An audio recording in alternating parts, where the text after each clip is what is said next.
కురుక్షేత్రం ఎప్పుడు అయిపోయిందని అనుకోవద్దయా. ఇప్పుడు మన జీవితాల్లో రోజూ జరుగుతోంది కురుక్షేత్రం. అందుకే భగవంతుడు భగవద్గీతలో మొదటి శ్లోకంలోనే ధర్మక్షేత్రే కురుక్షేత్రే అన్నాడు. క్షేత్రం క్షేత్రం అని 2 సార్లు ఎందుకు వాడాడు భగవంతుడు అంటే క్షేత్రజ్ఞ విభాగ యోగం 13వ అధ్యాయంలో తెలుస్తుంది.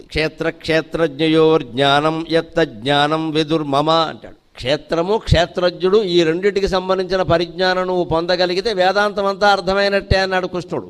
క్షేత్రం అంటే మన శరీరం, క్షేత్రజ్ఞుడు అంటే లోపల ఉండే జీవుడు. అంచేత కురుక్షేత్రము అంటే కురు అనేది క్రియాపదం.